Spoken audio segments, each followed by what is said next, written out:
This is Jim Bish with the Americans in Wartime Museum. Today's date is June 29th, 2022, and I am conducting an interview with Charles Jameson in Culpeper, Virginia.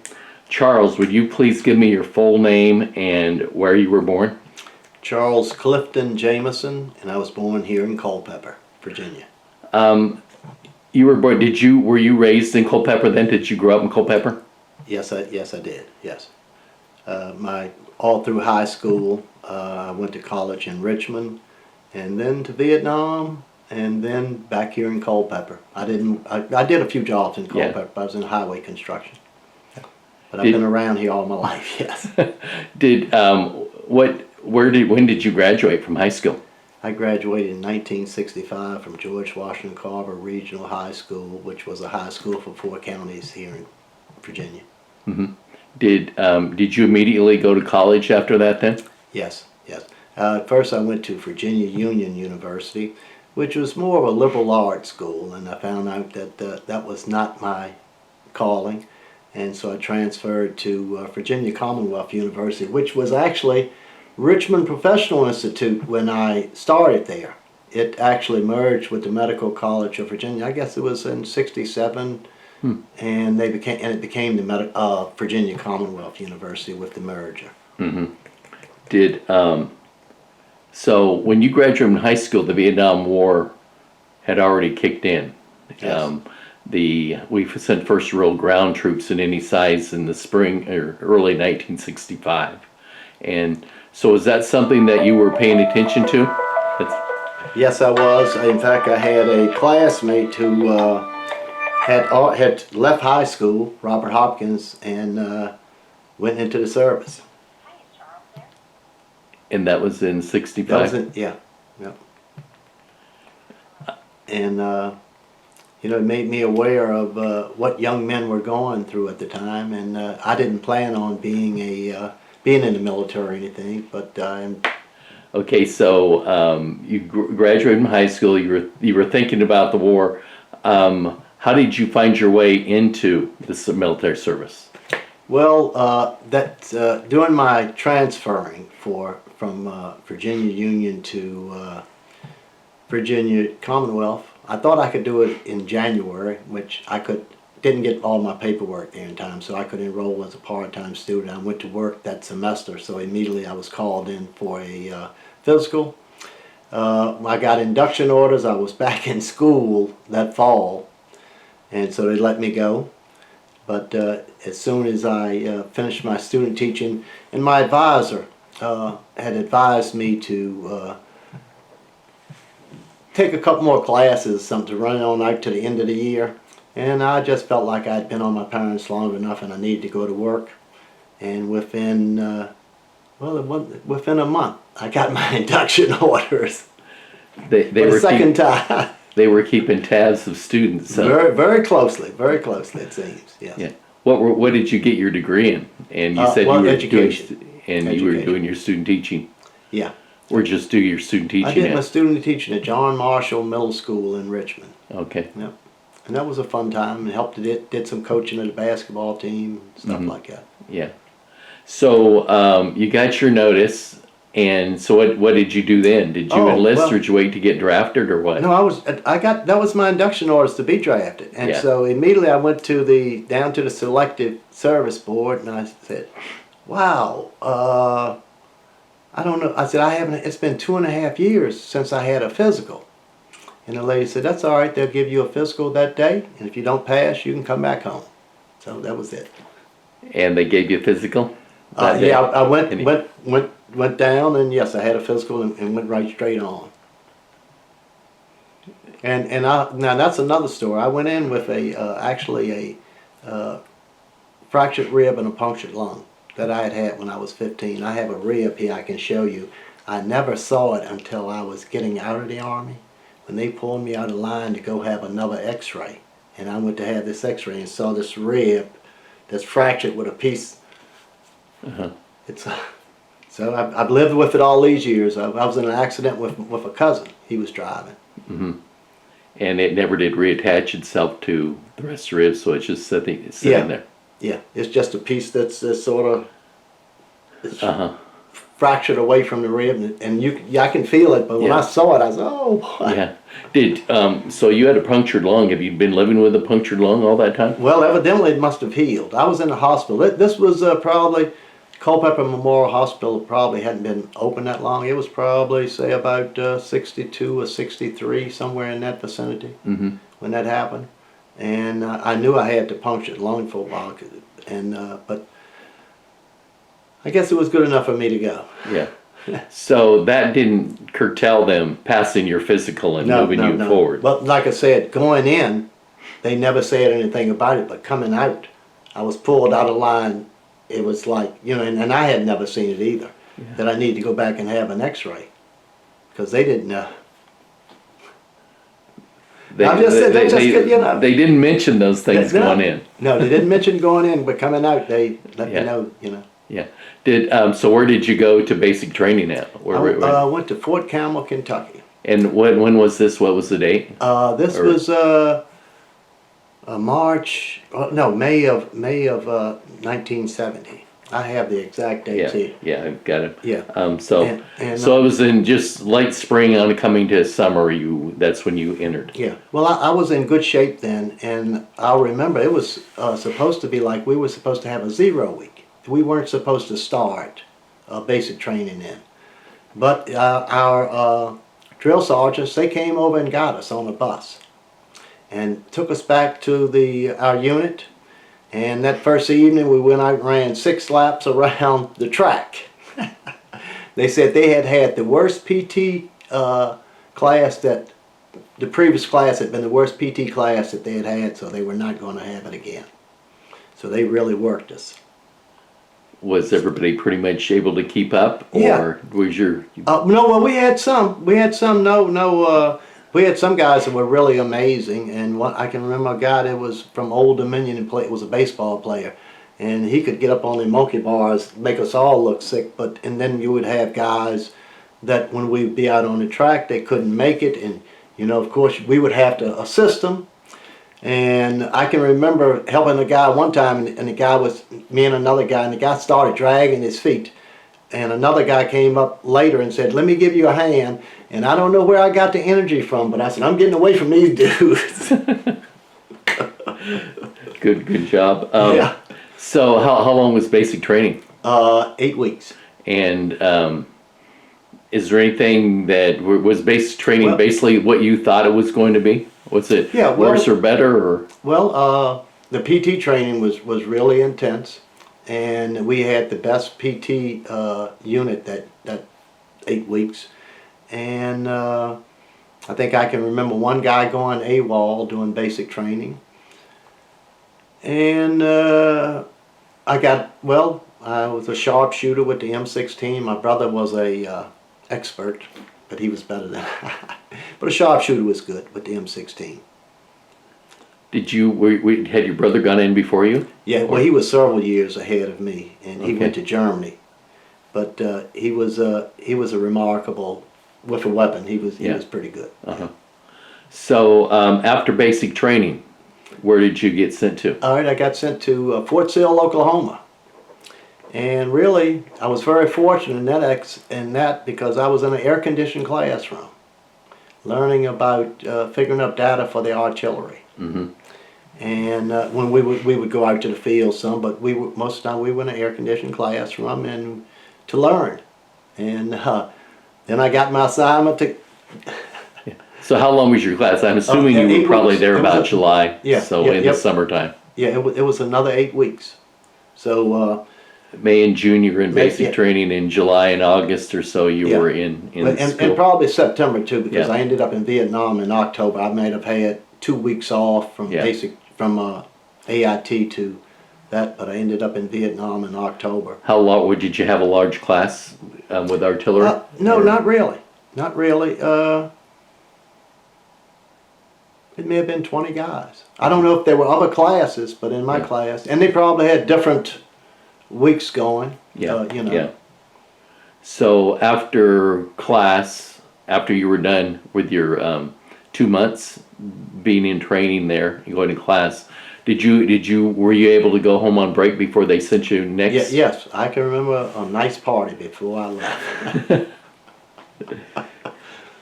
And so we're entering August, early September of 1970. When did you get your orders and where were they to? Well, I got orders with the 11th Armored Cav, and my rear area was Long Bend. But with them, and there we saw mortar rounds and stuff. I became the armored personnel carrier driver.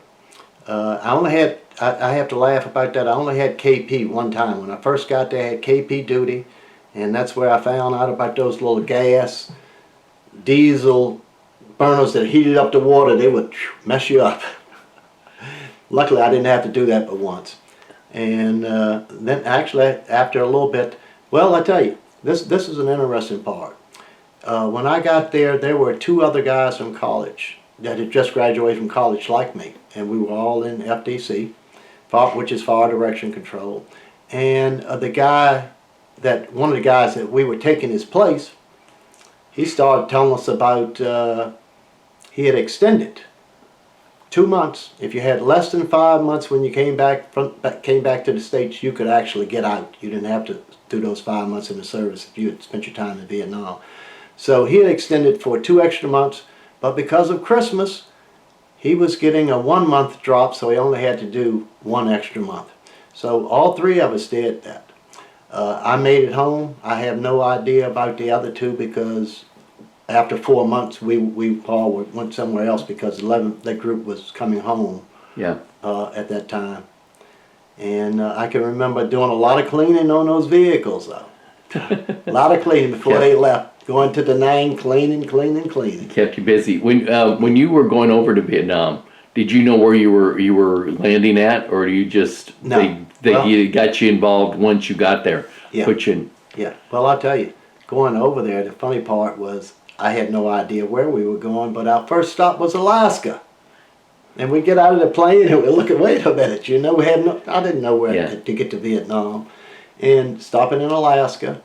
And then I had no idea. Someone picked me up and took me when we got there, went to the unit. But it was sort of picking me up there. And I talk about me getting a Purple Heart.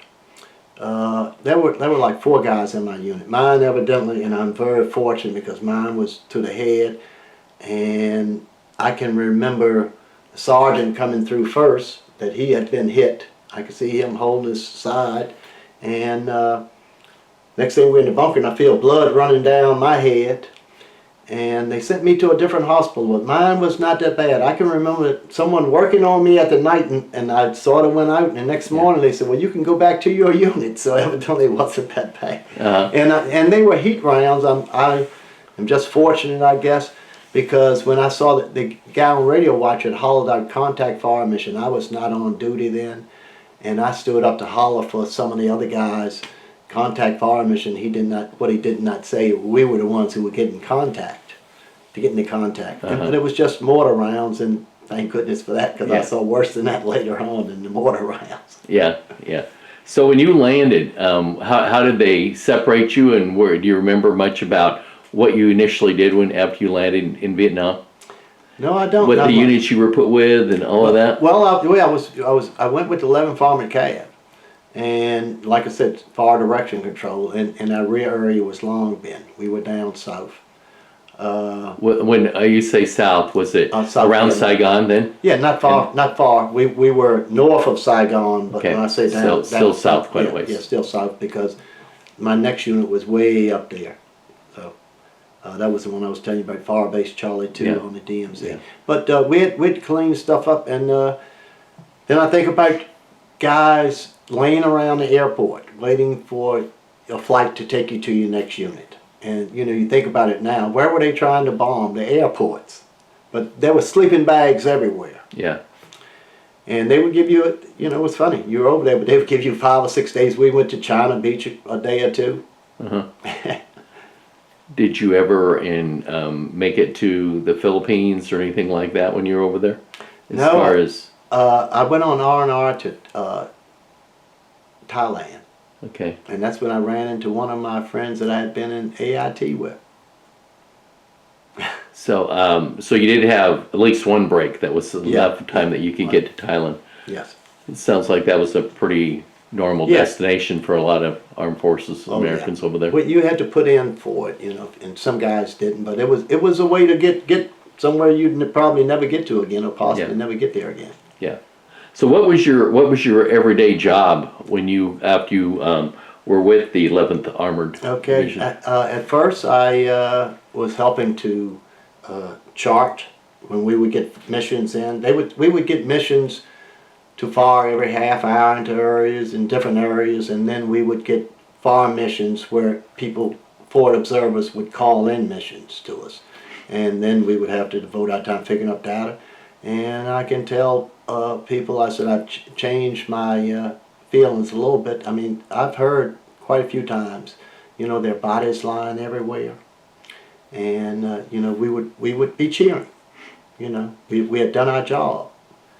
It's kind of hard to think about it now, though. But I mean, then we had done our job. We had, and evidently, I thought I was pretty good with numbers, and I was. I was a Spec 4, but I became a section chief there, running a 12-hour shift, and then when I went up on the DMZ with the 5th Mechanized Unit. We were with the artillery, though, 1st and 5th Mechanized, and there, the first time when I got up, being a Spec 4, I still had to prove myself. So when I got up there, the infantry had gone. I had to pull guard duty one night. I only had to do that one time. But I went up there. This is on the DMZ, and like I said, down south I saw a lot of mortar rounds, but I was the first one out at the bunker that night.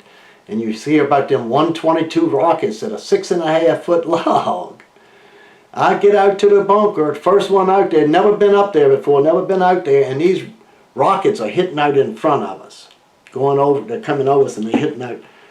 And I'm going, I hope those other guys can get in here. If I have to stay up all night by myself. Yeah. But finally they got out there. But it would be like, just like that article talked about that mess hall accident.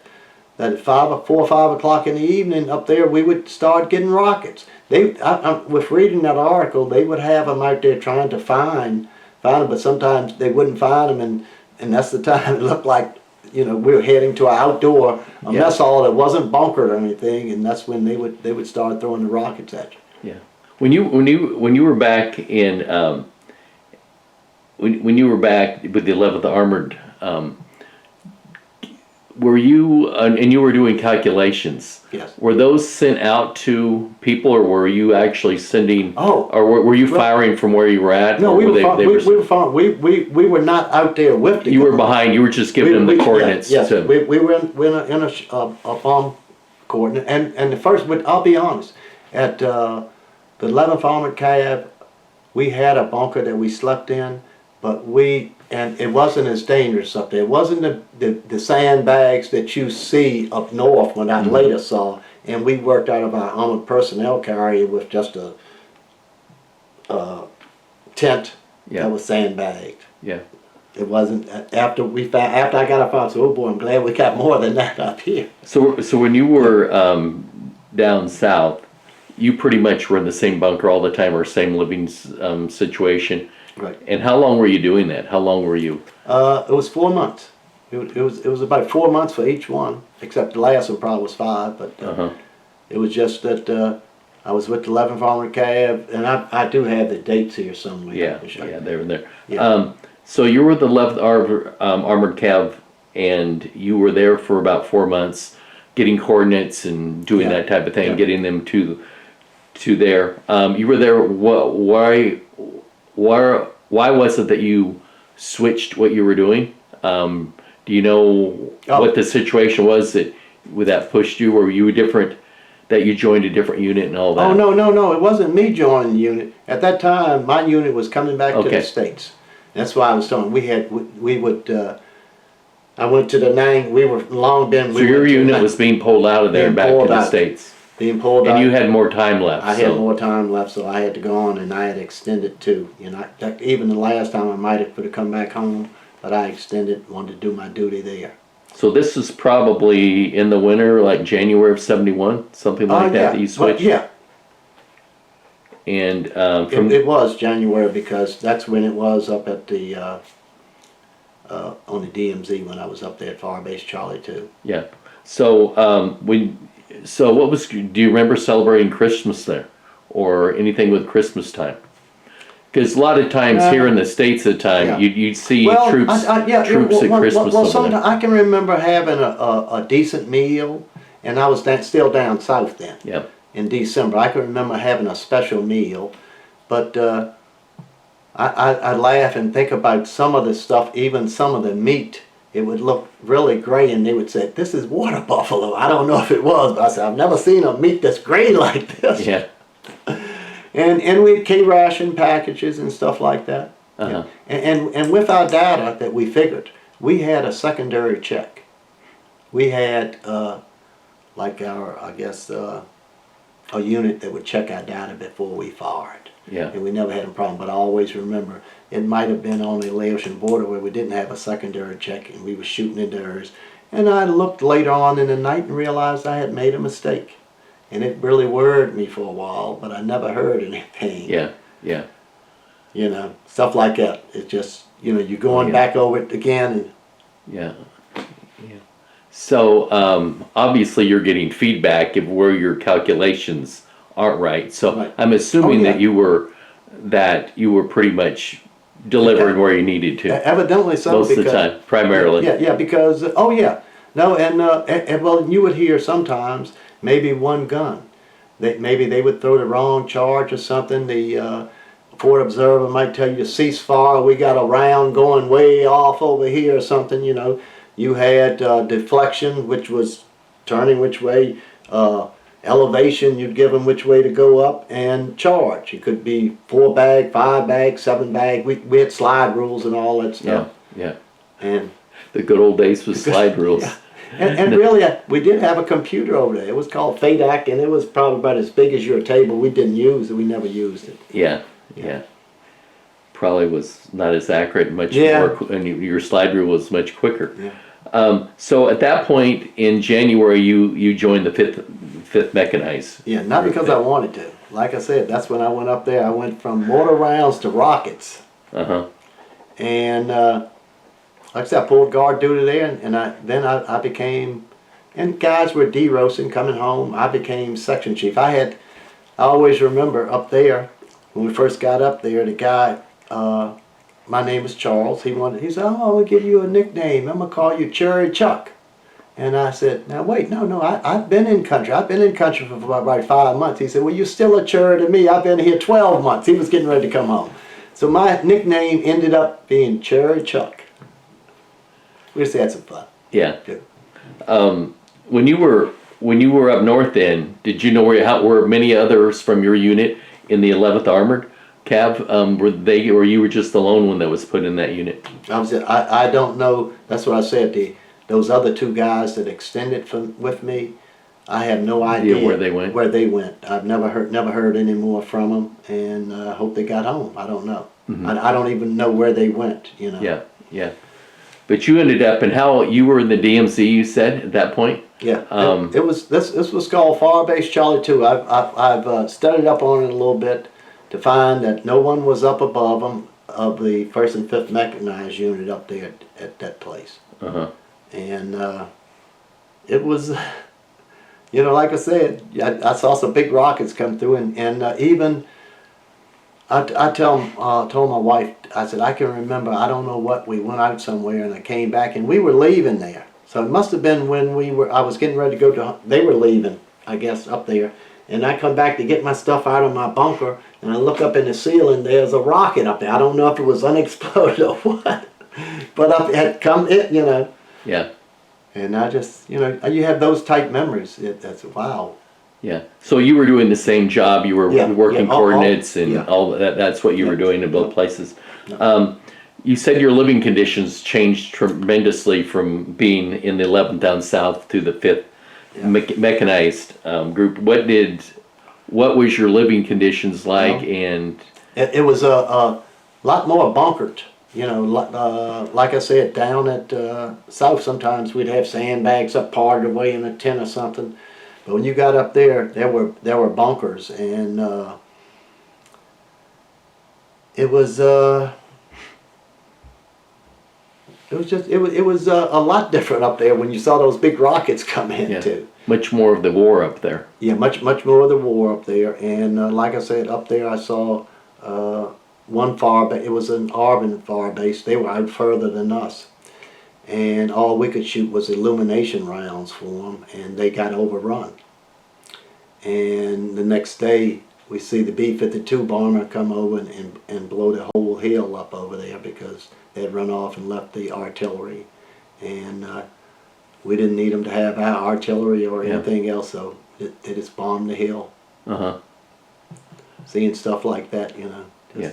You mentioned with the during mess time in the afternoon and evening, that's the time that the Vietnamese would, or North Vietnamese, and would kind of increase their activity. What do you remember about those incidents? And was it pretty much on cycle every night? No, it wasn't on site, because just like with me going back and reading that article, it sort of talked about them being out there really trying to circle the areas with the helicopters and trying to find this because they knew they were doing it. And sometimes because of the clouds, the fog, and different things. So I know it wasn't every day, but it was a lot of times, and it was just like I just remember we were going to the mess hall. Yeah. And that's when we would start getting them, just like me getting out to the bunker. That's, about that time in the evening. And that's when they would plan on making their attacks. When people were out of their bunkers and stuff like that, I guess they knew. Uh-huh. And those are generally times where they could not be, the weather was probably more difficult for Americans to figure out where they were. That's what I was reading, because just like with that, it talked about them going out in the evenings with the helicopters and searching around, and on that incident they had been out looking, and they said it evidently was foggy or smog and he couldn't see them. Mm-hmm. Did you ever, were many rockets, because you were so far north, did you send a lot of rockets? Were rockets fired from your base? Oh, you with artillery? Oh yeah. Well, I was with the artillery. Yes, we did a lot of firing, and we would have missions. Like I say, sometimes at night they would just give you coordinates to fire. We didn't know what we would be firing, and we had forward observers too, and would call in coordinates, and I guess I must have did okay with my figures too. I mean, there again, I got another Bronze Star with that. I was just a Spec 4. Mm-hmm. When could you tell me about the incident where you were cited for the Purple Heart? What was that incident about, and where was that at? Well, that was down at when we were not far from Long Bend, and I think I mentioned it though. Our guy who was on radio watch, he hollered out contact fire mission, not saying that we were taking contact. And I stood up, and about the next thing I saw the sergeant come through where he had been hit. He was holding his side, and I was not on duty. We worked 12 hours and off 12. I was not on duty, so I ended up in the bunker, and then we were all helicoptered out to. It was 4 of us in my unit. I don't know about. Mm-hmm. What else, but it was 4 of us, and I can remember the sergeant. He probably was about the last one to return wounded. Like I said, the next day he told me I could go back to the unit, so mine must have been a scratch. Yeah. Did any of those guys return? Yeah. Did they all return? I think the sergeant ended up going home, mm-hmm. but the other guy did too. Uh-huh. And those were mortar rounds, and they said they were heat rounds, which were because of the armored carriers and stuff. They would try to burn through before they explode, so they were hitting the ground, and hopefully that's what had prevented us from getting really damaged. Mm-hmm. So that was somewhat earlier in your Vietnam experience then. Yeah, down there. That was like I said, that would scare you, and but when I went to up north, those big rockets really would shake you up. But talking about living conditions, up north, I can remember, or somewhere we were, I don't know where it was. But it was hot as the devil over there. But you would have to get in your sleeping bag. The rats rats running across your legs at night and stuff like that, and you, man, it's hot, but I'm getting in this sleeping bag now. Yeah. To remember stuff like that, it was, and I have no idea where we were, but, you know, and sometimes we'd go out, we'd end up in, somebody else had bunkers already prepared and stuff, and be there for a while. So you moved around a little bit when you were at Yeah, we Firebase. did, because we were Sure. we were a mechanized unit too, so we could go out. At the last one, I was with the 101st Airborne. We were airlifted, but and like I said, driving on out, and I can remember driving down the road and going to places and setting up, and one time I have no idea where we were, but I can show you a picture of us pulling down, and I have some pictures in these trenches. They would have trenches already dug. Well, as soon as we got there, they were firing on us, and we had to leave. We could not get set up. We just, after a certain period of time, the commander just told us, get in our vehicles, and we just left. Just not safe enough to It continue. no, yeah. But as soon as we got there, they must have known, because I guess when they saw somebody doing equipment, digging trenches for us to pull in, you know, set up and stuff like that, that someone knew that something was going on. And Yeah. keep an eye out. So how long were you up in Firebase Charlie 2? I was up there, it was another 4 months, really. So you're talking probably April or May of Yes. 71? Yeah.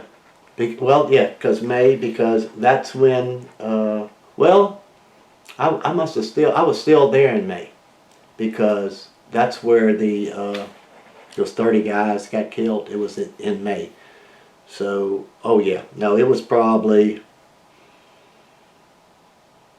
about August or something, when July, August, when I was leaving with the 100. I was up there till at least July or August. Okay. Could you tell me the story about the rocket hitting with the 30 guys? Oh, yeah. What time of the year was that? And That was toward the end of May, and we started taking rockets at night, and we were firing too, and it was on the infantry side that, as the article said, the guy who wrote this article, I pulled it up today to look at, because I didn't know there was any written information on it, but I pulled it up, and he said, just as normal, about 5 o'clock we started taking rockets, and but like I said, the mess halls were not usually bunkered, and the guys on the infantry, they ran into a bunker, and it took a direct hit, and it said it was 30 guys who were killed. While I was there, I had heard 50. It was like 52 or something we had heard, that the bunker had collapsed on them.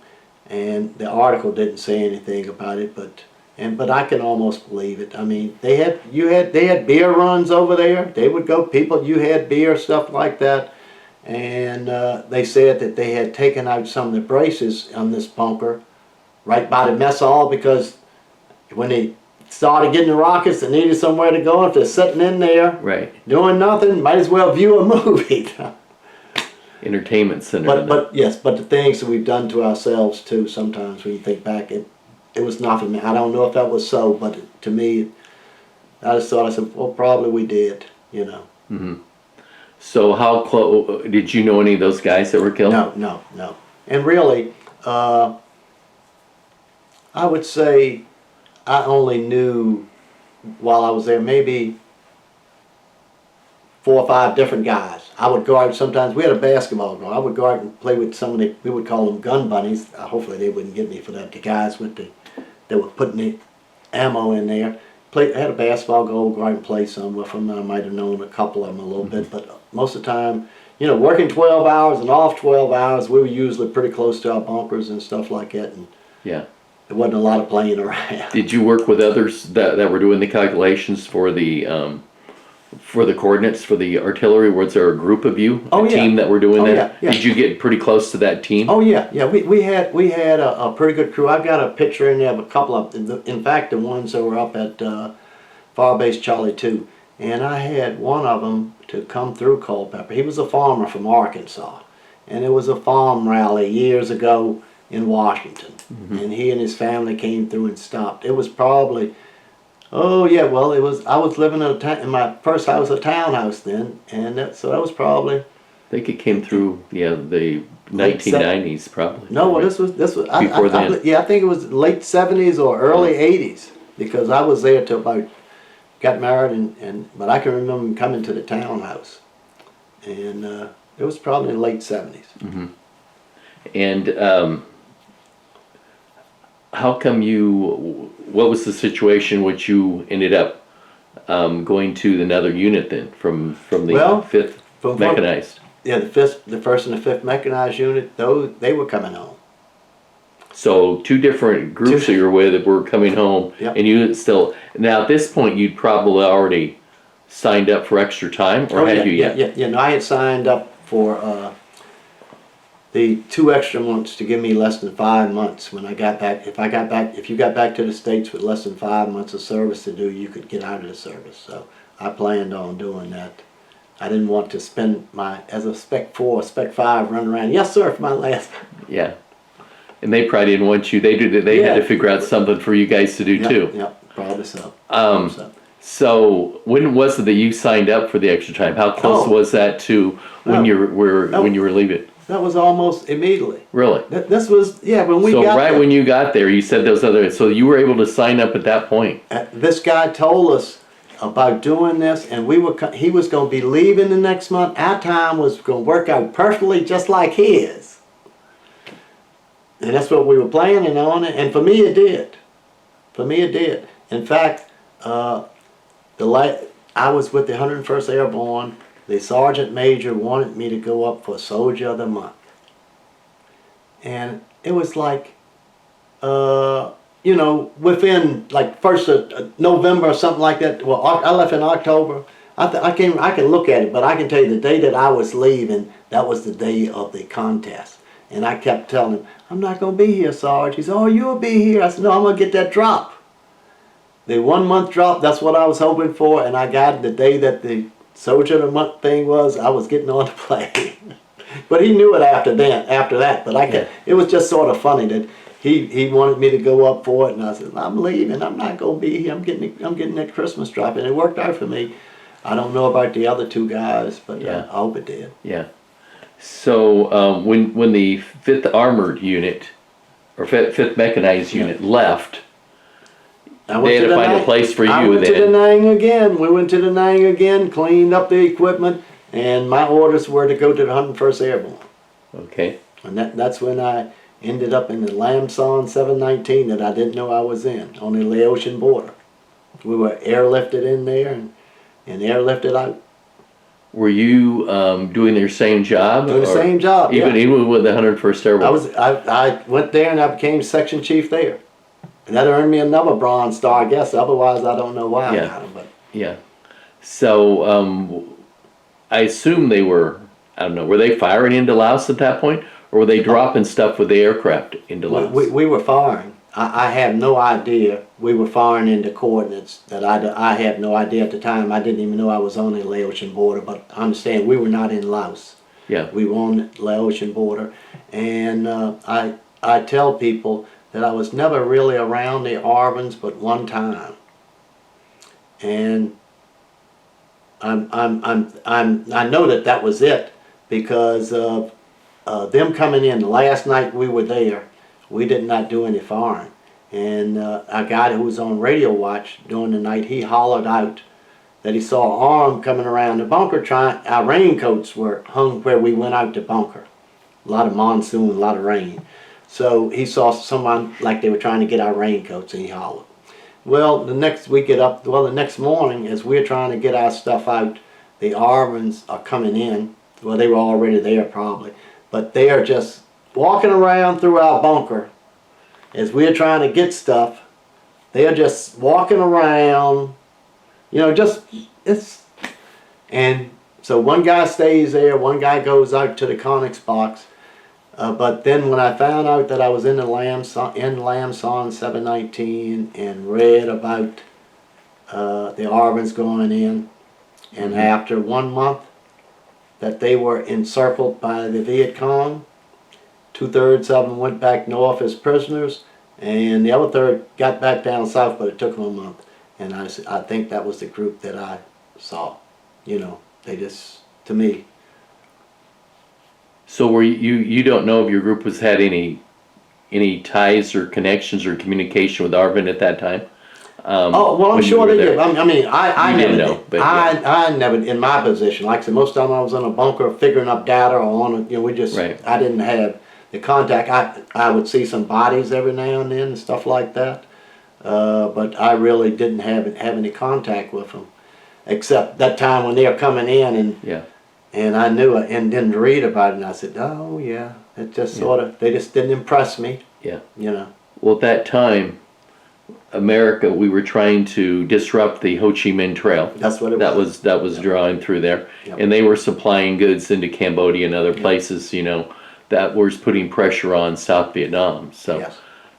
You were probably you were part of the group that was trying to disorganize that stuff. We were. And Didn't do it though. yeah, and how long were you there with the 101st Airborne? Well, I guess 5 months.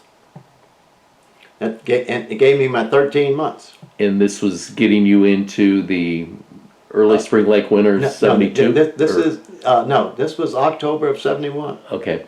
Yeah, see, I would have, because I came, I left in November of 71. I was supposed to do, left in November. But I was supposed to, originally I was supposed to be there in December. But because of That's Christmas. when the Christmas holiday kicked in. And we got the Christmas drop just like the other guy told us that he did. And seriously, that was something that the day I was leaving, they were having the Soldier of the Month contest. My Christmas drop got me out of there.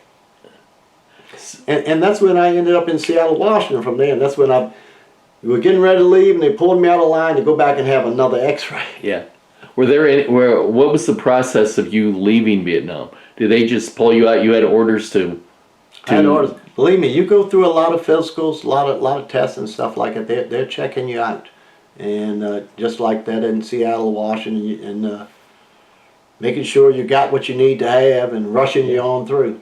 Did you fly back through Alaska again, or did you fly back through Hawaii, or do you know where? I don't know. I can't remember coming back now. Don't remember. But you landed in Seattle?